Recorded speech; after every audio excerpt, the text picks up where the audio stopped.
boa noite. Domingo 28 de maio de 2023. Bem-vindo ao Telenotícias, espaço em que poderemos acompanhar notícias atuais sobre Moçambique e outras partes do mundo. Momento agora de olharmos para as principais notas de destaque para esta edição.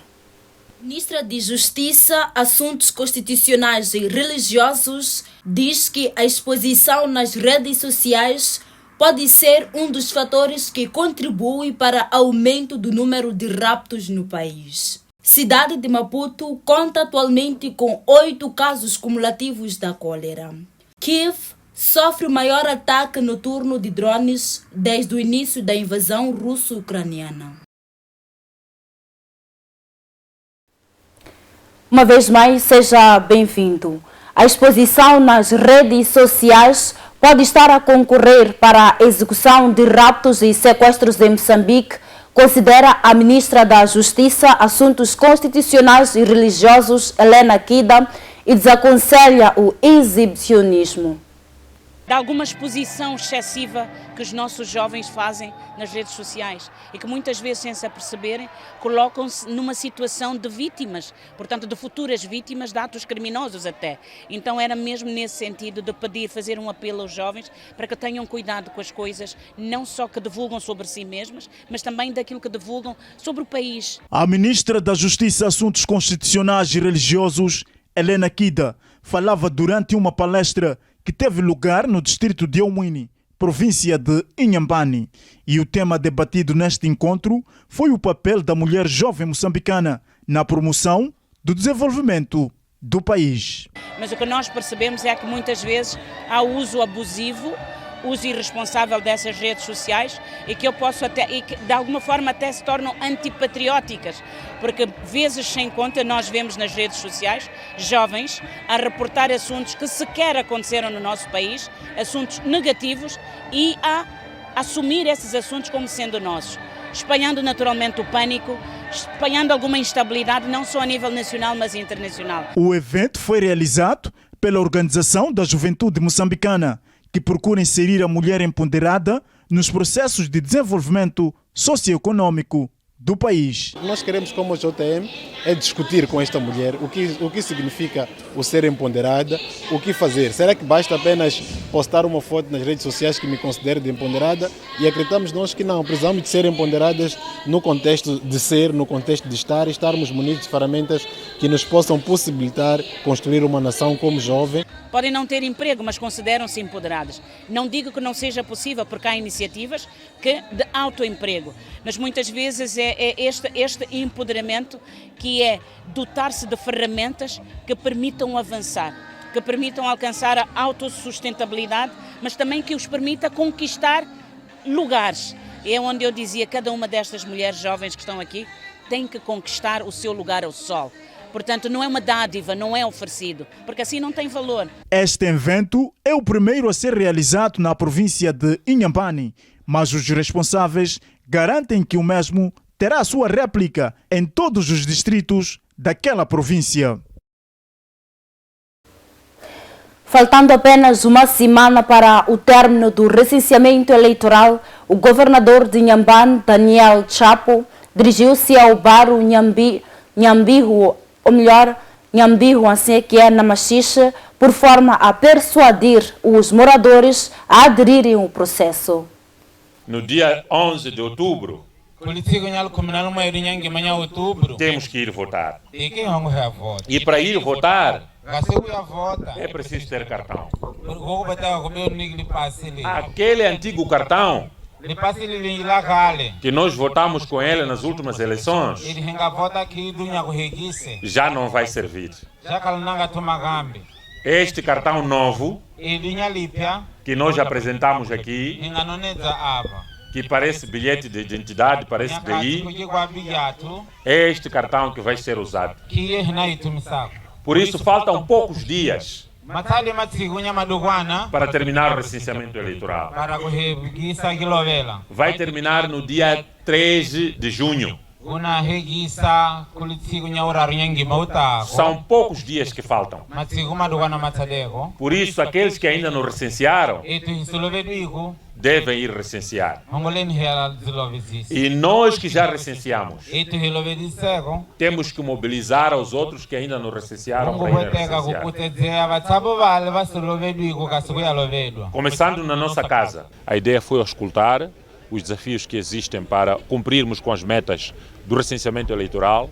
Ouvimos várias contribuições, acolhemos, contactamos o Secretariado Técnico da Administração Eleitoral STAI, a Comissão Provincial de Eleições, para que possamos melhorar um ou outro aspecto nesses últimos dias, que faltam pouco, cerca de 9 dias, para terminar o recenseamento eleitoral, por forma a alcançarmos as metas ao nível dos nossos municípios. É importante dizer aos nossos amigos da comunicação social que, ao nível da província, Vilanculo está num bom caminho. Achamos que até o fim do processo de recenseamento eleitoral vai alcançar as metas, se for possível até vai ultrapassar. Depois segue-se a cidade de Inhambane, que também está num bom caminho. Depois temos Machixe, Massinga, que também está num bom progresso, e Quisico. A nossa preocupação continua a ser o Moine, que é o município mais novo que nós temos pela primeira vez este ano, 2023. Por isso começamos por trabalhar lá ontem. E vamos continuar a trabalhar em todos os municípios, por forma que, no fim deste processo de recenseamento eleitoral, tenhamos metas aceitáveis e que possam nos permitir que no dia 11 de outubro as eleições possam decorrer em perfeitas condições. Ainda sobre o processo do recenseamento eleitoral da província de Inhambane, saímos agora para a região centro do país.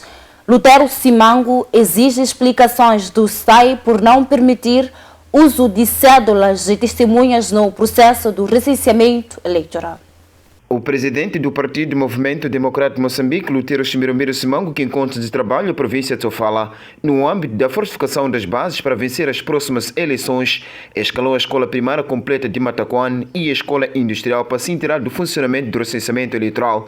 No local, constatou várias irregularidades apresentadas por potenciais eleitores que estão há dias na bicha, mas não têm adquirido o cartão. Pedir vocês que são na dianteira como políticos, para debater esse assunto parlamentar primeiro mês, porque pessoas vão restar. Concordo convosco, e nós, como partido MDM, já submetemos uma carta à CNE a pedir a prorrogação. Concordamos convosco. Vocês fizeram bem aparecer no terreno. É muito bom isso. Para quê? Para ver com vista de que ouvir dizer essa morosidade, muita gente vai restar. E quando restar muita gente, não, vocês como políticos não dizem que o povo não foi votar, é que houve impedimento. Vamos tratar calma, se é para nós não recensear, que nos avise. Nós vamos ir para casa. Há 3 dias que eu venho para aqui. Eu vivo na Manga, na Rua 2. Proibiram-me recensear na Rua 2. Proibiram recensear na escola secundária. Disse, vai ao Mataquan. 3 dias eu estou aqui a vir para aqui. Não estou a recensear 3 horas de madrugada. Se eu ser morta no caminho, ninguém está pensando na minha saúde. Então eu, se é para não recensear com esse meu documento, estou para casa. Não vou fazer nada. Mamãe não pode desistir, né? Eu vou ter que constar agora para explicar que eles estão a violar a lei. A lei tem que ser cumprida. Porque a lei tem o artigo 21 aqui. Está aqui a lei aqui. A lei diz, a lei está clara. Eles simplesmente não estão a cumprir a lei porque estão a assumir o comando da Frelimo. Porque a Frelimo quer a todo custo ganhar as eleições na base de fraude, na intimidação.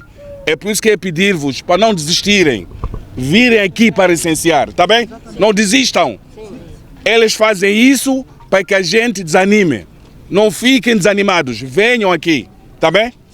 Eu agora vou ter com a STAI para explicar e dizer a eles que esse artigo tem que ser cumprido, tá bem? Portanto, não fiquem desanimadas, minhas irmãs. Este é todo o problema da Frelimo só. Porque a Frelimo tem medo de eleições. Está a comandar no STAI, impedindo a vocês de recensear. Isso é uma manipulação. E essa manipulação tem que ser combatida. Está bem? Essa manipulação tem que ser combatida. Após se inteirar das preocupações dos eleitores, o líder do MDM dirigiu-se ao STAI para saber por que há tanta morosidade no processo e não se aceita cédula e testemunha para se recensear onde houve conflito com o adjunto diretor. O problema agora é que vocês não estão a obedecer às regras. Porque o teu diretor já do STAI, aqui na cidade da Beira, deve estar suspenso. Quem suspendeu? Quem suspendeu? Está a CNE. Não sabes disso? A CNE, espera aí, é que vocês, está bem, é que vocês, espera aí. Eu tenho que dizer isso, eu tenho que dizer isso, é que nós, os moçambicanos, estamos a ficar fartos, cansados das vossas atitudes. Atitude de quê? Vocês são do STAI que deixam manipulado. Eu vim aqui dizer... a representação dos partidos políticos. E quando está a dizer assim, qual é esse partido que em que proporção? Em que proporção? Em que proporção? Essa proporção, acho que bem sabe quando é deputado, é que vocês estão a manipular. Qual é a distribuição dos assentos no STAI dos partidos políticos? O problema está aqui, é que os senhores não estão a cumprir a lei. Até está a dizer os senhores, sim, isso é bom. Os senhores é que você, é a tua turma. Qual é a turma? A turma é a turma do diretor-geral do Estado da Beira. Não estão a cumprir com as normas. As normas. Não estão a cumprir com as leis. A Comissão Nacional de Eleições tem a sua representação. Na província tem a Comissão Provincial. Agora, eu vim aqui. Espera aí. Da cidade. Eu vim aqui. Sim. Eu vim aqui pedir agora, a você. Espera aí. Espera aí. Eu tenho que falar. Não estou a ameaçar. Eu estou a exercer. Aqui tem regras. Que regras? Tem regras. Que regra? Quando se começa, espera aí, quando se começa a violar a lei, mas espera aí, deixa-me falar. Espera aí. Está aí. Aonde? Está aí. O que aconteceu lá? Vamos juntos, vou te mostrar o que aconteceu. Eu não estou habitado para ser levado como cidadão. Por quê? Acompanhar aquilo é que vocês estão a violar a lei. Não. Estão a obrigar-nos a entrar no mesmo esquema da violência. Não. Por outro lado, durante o conflito, o líder do MDM diz que vai optar por agressividade caso as irregularidades permaneçam. Bastante pode ser que o quê? senhor que está a criar a violência. Eu vou criar a violência em função das vossas atitudes. Não, acho essa atitude. Porque vocês não estão a cumprir a lei. É que vocês estão a impedir. É que vocês estão a impedir os cidadãos. São regras. Que regras? Que regras? São regras. Regras partidárias? Regras partidárias? Nós aqui não temos partido. O que eles não têm partido? Aí está o partido. Do povo. Que povo? Que povo? Que povo? Que povo? Que povo? Que povo? O que eu sei que nos postos de licenciamentos também está representado os partidos políticos com assentos. É assim.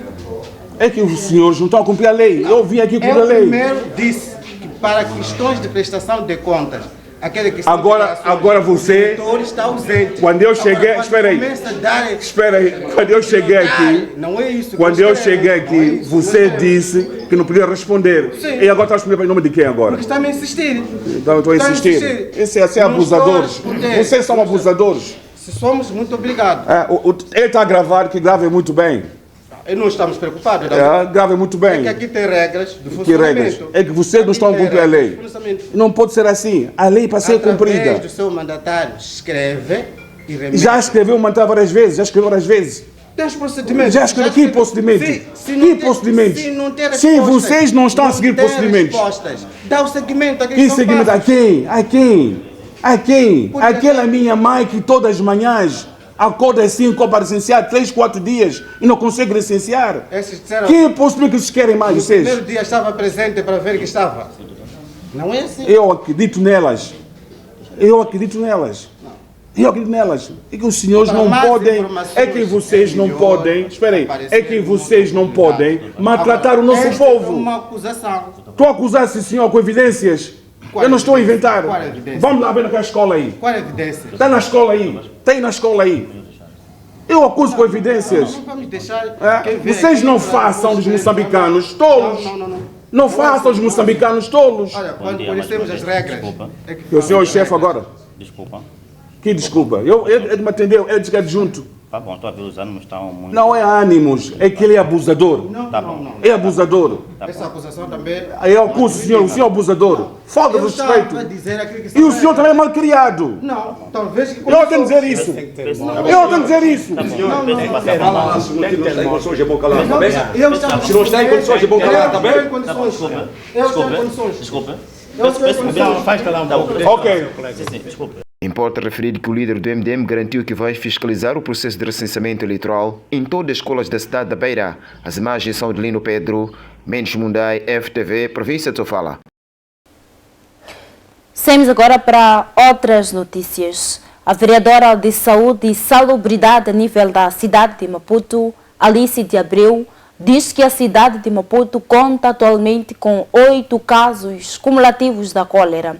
Segundo a fonte, Passados 30 dias sem se registrar casos positivos da doença em alguns pontos do país, declara-se que o país está livre do surto. Últimos dados divulgados pelo ministro da Saúde, Armindo Tiago, relativamente ao surto de cólera que eclodiu em setembro de 2022, o titular das pastas considerou que a situação está sob controle porque 18 dos 55 distritos afetados já declararam o fim da doença. De acordo com a vereadora de Saúde e Salubridade, Alice de Abreu, atualmente pode-se declarar que o país está livre do surto de cólera. Ponto de situação em que a cidade de Maputo encontra-se no que diz respeito à cólera. Bom dia, agradecer a oportunidade que dá ao município de Maputo de falar sobre as suas atividades, dizer que nós temos neste momento um total de 8 casos cumulativos de cólera na cidade de Maputo, desde a última vez que fizemos a atualização em relação a esta informação. Passaram-se já 30 dias desde a primeira vez que nós anunciamos que tínhamos casos positivos de cólera na nossa cidade e temos, felizmente, realizado atividades de prevenção individual e coletiva que nos permitiram manter ao longo deste período de 30 dias estes 8 casos positivos.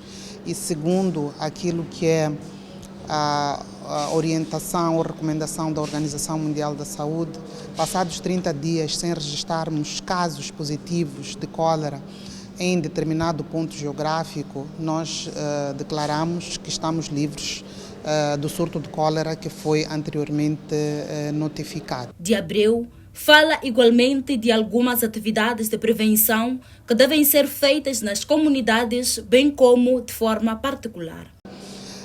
Apesar de estarmos a fazer esta declaração, continuamos a fazer aquelas atividades a nível das comunidades de reforço de medidas de prevenção individual e coletiva, que tem a ver com 3 aspectos que consideramos que são fundamentais a nível da cidade, que é a disponibilidade de água em quantidade e qualidade, a verificação das condições de existência, manutenção e os cuidados que são feitos aos sanitários e a limpeza e a recolha de resíduos sólidos internamente nas residências e também a nível das comunidades.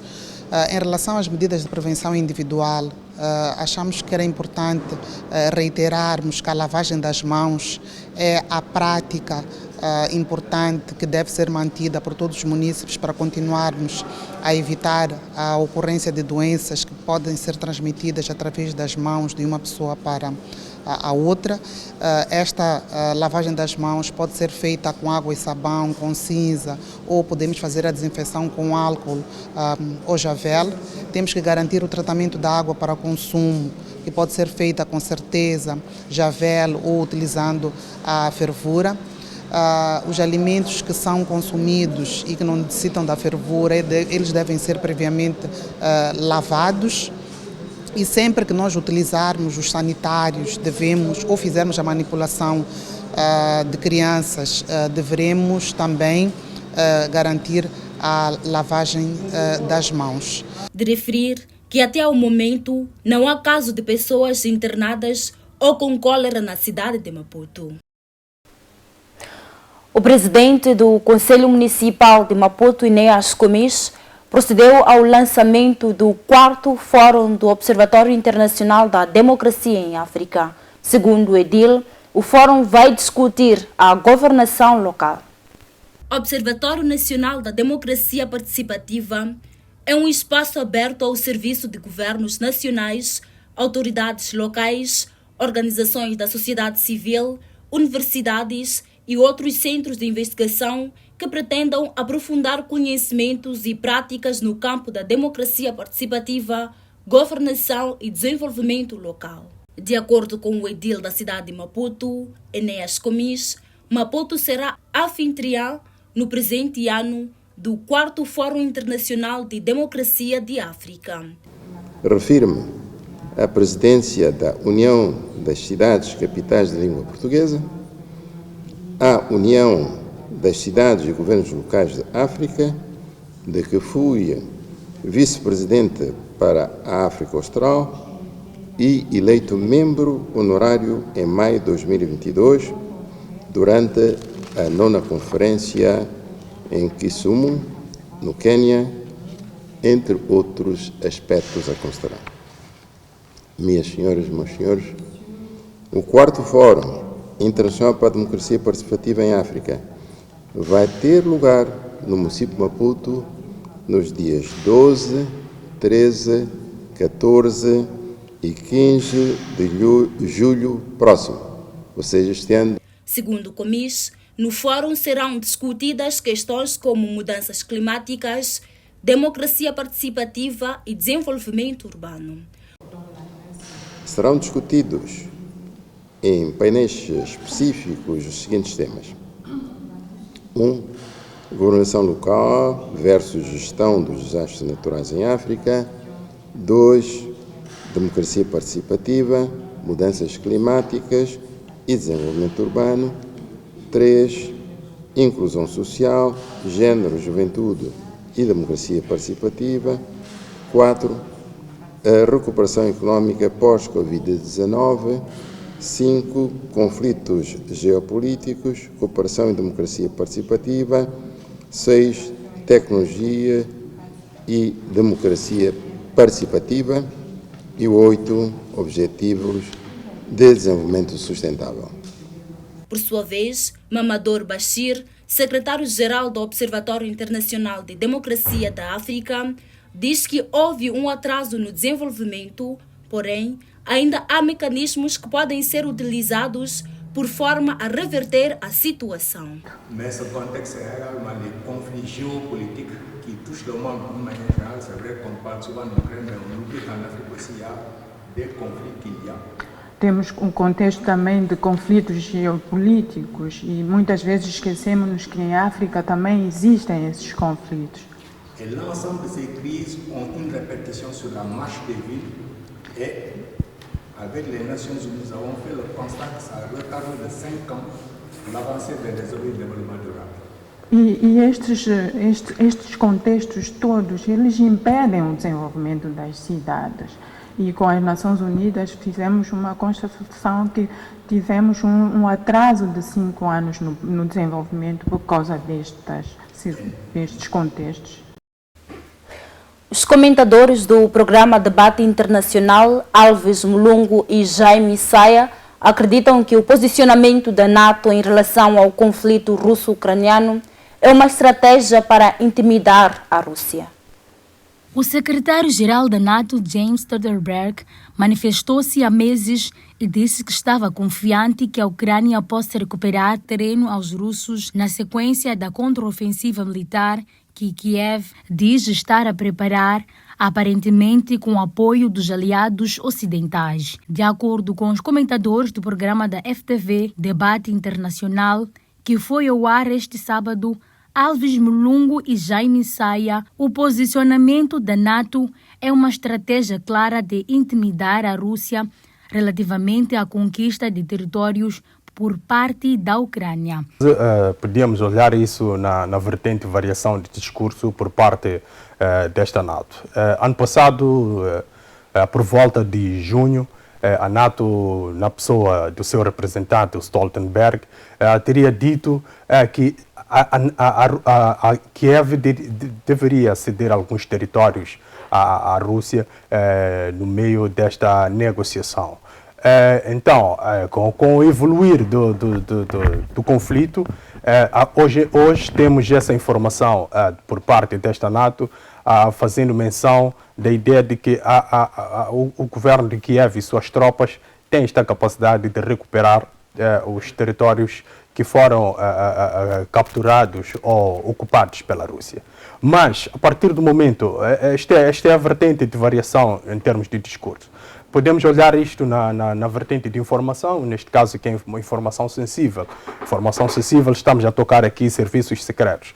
Olhando aqui para a ideia dos serviços secretos, desse discurso, fazendo uma análise ou uma espécie de análise de informação desse pronunciamento, nós podemos apurar aqui que esta informação já em si evidencia de Kiev e dos seus aliados, de que não, Kiev pode recuperar aqueles territórios, na verdade pode ser um discurso de dar ânimo às tropas, neste caso, de Kiev.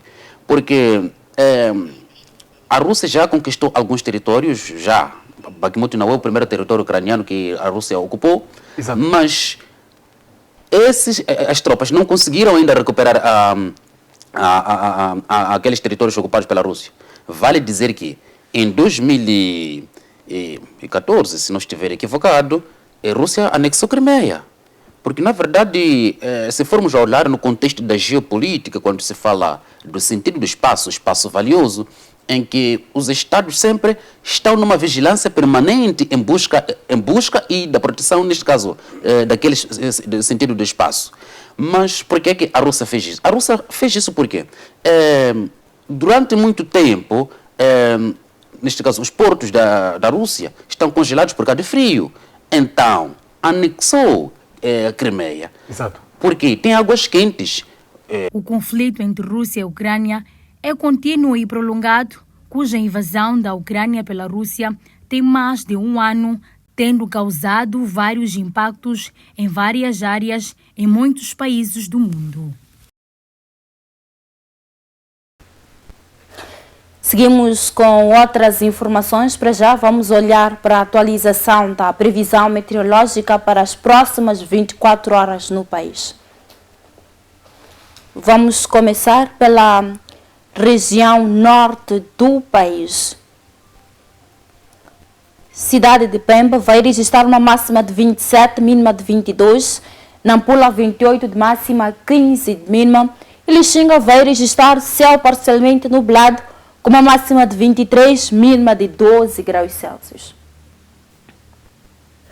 Seguimos para a zona centro do país, onde também vamos olhar como é que vai se comportar a temperatura. Climane vai registrar 29 de máxima, 18 de mínima. Beira 27 de máxima, 18 de mínima. Tete 31 de máxima, 18 de mínima. E Lixinga 23 graus Celsius de máxima e 11 de mínima.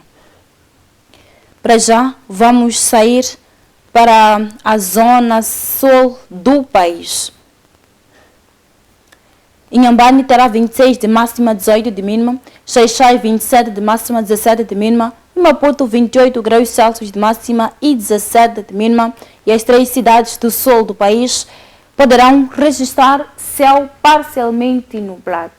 É momento agora de sairmos para olhar para a taxa do câmbio do dia de hoje.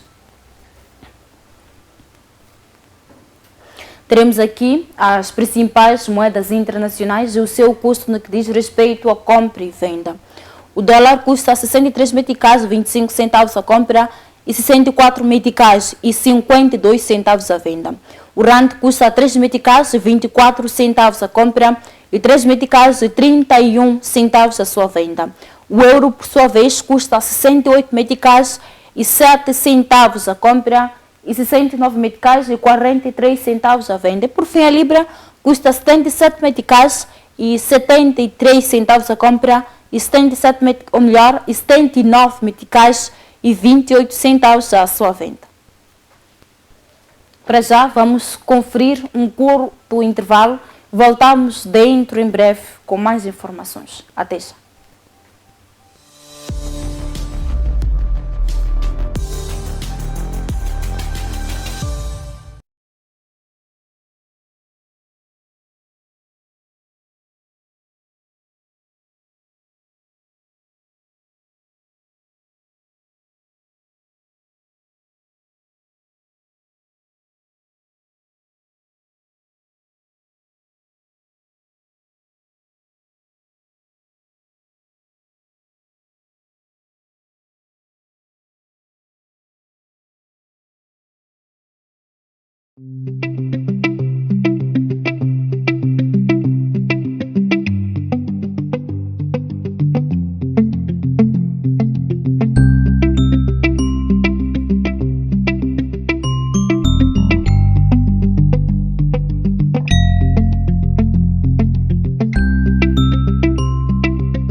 Olá família, eu sou o Manas Laser e desta forma eu passo para lhe fazer o convite a assistir o programa FTV Hits. Programa este que vai ao ar de segunda a sexta a partir das 16h30. Eu só quero estive, mas ninguém.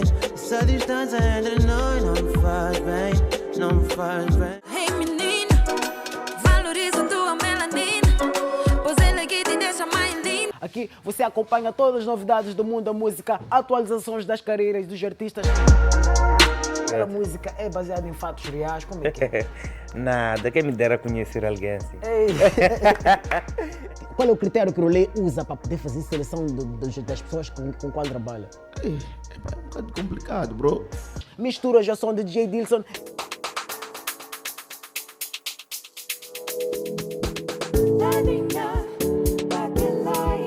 Vídeos e muito mais.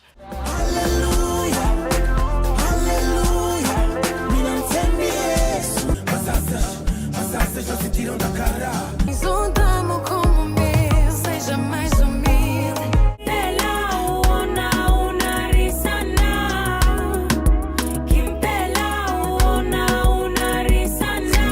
Fiquem sempre ligados ao bom do entretenimento aqui no programa FTV Hits, na televisão FTV.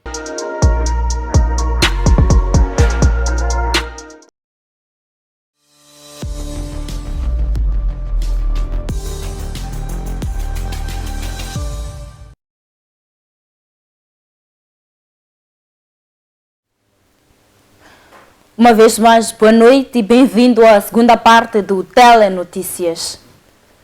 Continuamos com as notícias. Para já, vamos olhar para a atualidade internacional.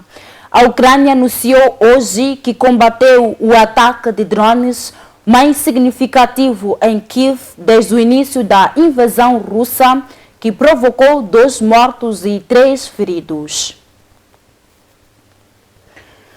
Os responsáveis ucranianos disseram que na noite de sábado para hoje destruíram 52 dos 54 drones com explosivos lançados por Moscou no país, incluindo mais de 40 só na capital.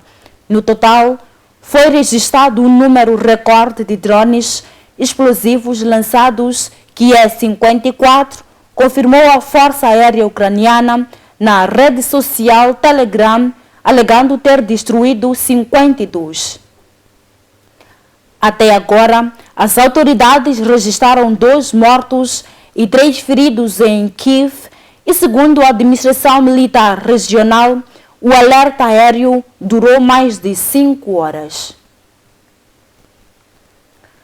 Com essa notícia, seguimos a outras informações ainda na atualidade internacional. O Luxemburgo comemorou recentemente 3 anos de transportes públicos gratuitos. De acordo com os moradores, tem sido um sucesso retumbante e sugerem que outros países também façam o mesmo. Numa altura em que vários países procuram aumentar o uso de transportes públicos, será que tornar os autocarros elétricos e comboios gratuitos é realmente solução? O Luxemburgo comemorou recentemente 3 anos de transportes públicos gratuitos. De acordo com os moradores, tem sido um sucesso retumbante, numa altura em que diferentes países procuram incentivar os cidadãos a abandonar os carros para reduzir as emissões de carbono. Será que o sucesso do Luxemburgo pode ser replicado em toda a Europa? A qualidade do transporte público precisa mudar completamente, diz François Baus, vice-primeiro-ministro e ministro da Mobilidade e Obras Públicas e da Defesa do Luxemburgo. Não existe uma varinha mágica. Não é só um meio de transporte que resolverá todos os nossos problemas, mas devemos ser verdadeiramente multimodais. Temos de promover um mix. Baus explica que o país decidiu tornar o transporte público gratuito por 2 motivos: para dar a todos acesso justo e para incentivar o debate e a consciencialização em torno de uma década de mudança no sistema de mobilidade. Em 2013, quando Baus assumiu o cargo pela primeira vez, Os engarrafamentos na hora de ponta eram constantes no centro da cidade de Luxemburgo. Agora desapareceram graças ao aumento do sistema de uso elétrico e à reorganização do funcionamento das ruas. Os carros não desapareceram por completo e o país ainda tem um maior número de carros por família na Europa. Cerca de 230 mil pessoas atravessam a fronteira para Luxemburgo todos os dias para trabalhar e 75% dessas viagens fazem-se de carro.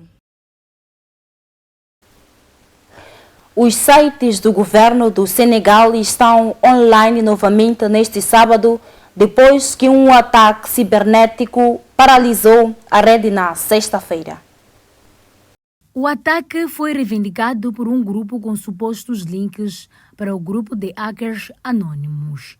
Os agressores apresentaram sua solidariedade aos cidadãos senegaleses e o seu direito de escolher livremente o seu presidente.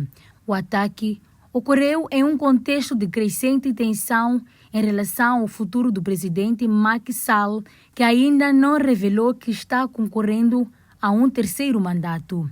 Na sexta-feira, a figura da oposição Ousmane Sonko iniciou a sua viagem de volta à capital Dakar em uma chamada Caravana da Liberdade.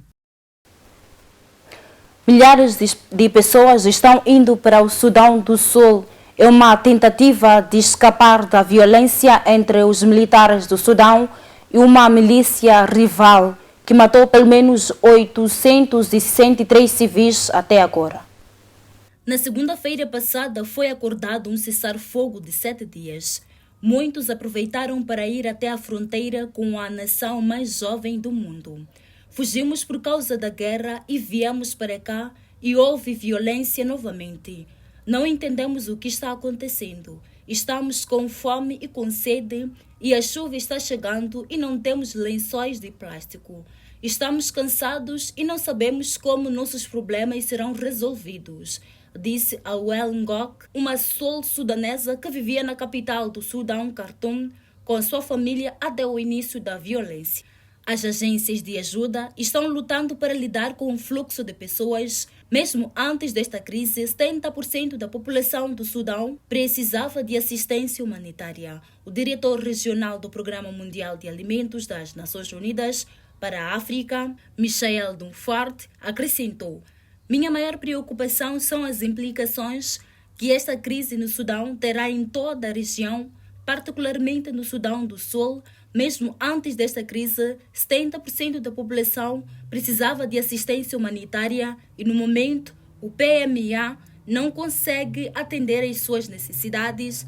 Vamos lutar para atender a qualquer aumento de necessidades nesta fase." Nesta sexta-feira, o Exército do Sudão apelou para que reservistas e soldados aposentados se alistassem novamente e pediu às Nações Unidas que mudassem seu enviado ao país.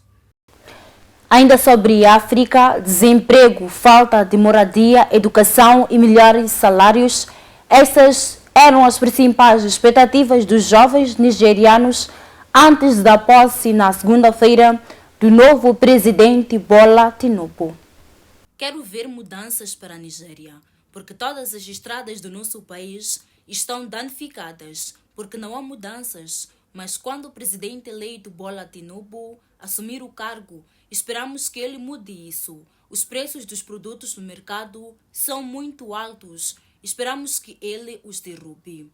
Eu, minha irmã mais nova e a mais velha, às vezes dormimos na rua porque os preços do transporte são muito altos para podermos voltar a casa. Então, isso é um problema, disse Aminat Atoglad, uma vendedeira ambulante nigeriana de 22 anos. Ridwat Akeisola, de 29 anos, desempregado, outra fonte confrontada pela Euronews, acrescentou: "O que estou vendo aqui é que as pessoas não têm trabalho, as pessoas não vão à escola, as pessoas estão dormindo debaixo das pontes. Quando o novo governo entrar no cargo, eles devem mudar a maneira deles de trabalhar. Edifícios abandonados devem ser destruídos. Quando reconstruir as casas menores, para fortalecer abrigo aos sem-teto.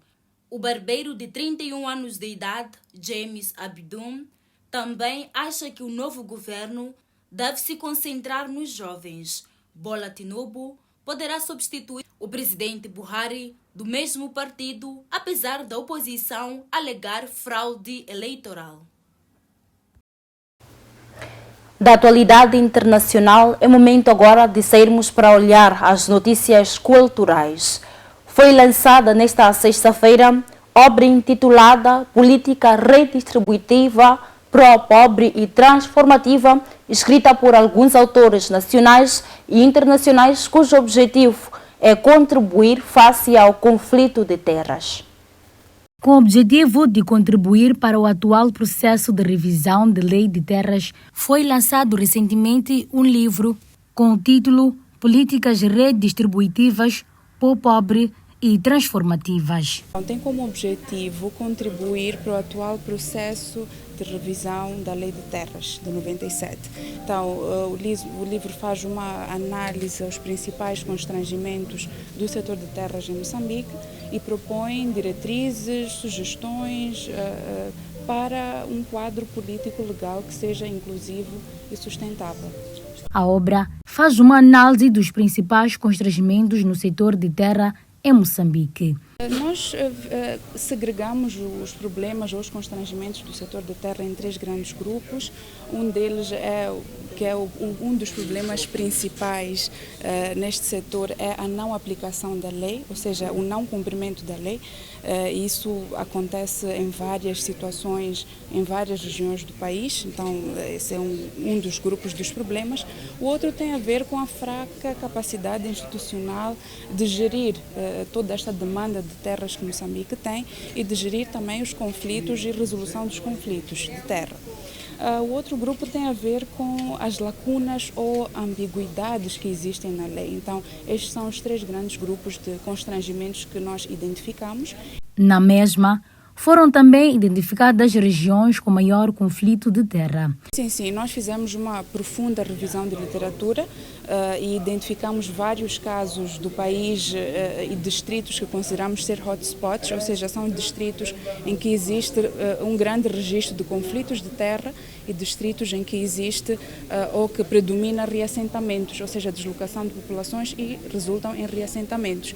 Uma das grandes lacunas do conflito de terra é o cálculo de indemnização por obtenção da mesma, considera um dos autores da obra. É com esta notícia que damos por terminada esta edição do Telenotícias, com promessas de trazer mais notícias atuais sobre Moçambique e mundo nos nossos próximos blocos informativos. Assim, caro telespectador, queremos agradecer pelo carinho da sua audiência. Votos de continuação de uma boa noite. Continue sempre na companhia da FTV, acompanhando o melhor da informação e outros conteúdos. Até amanhã.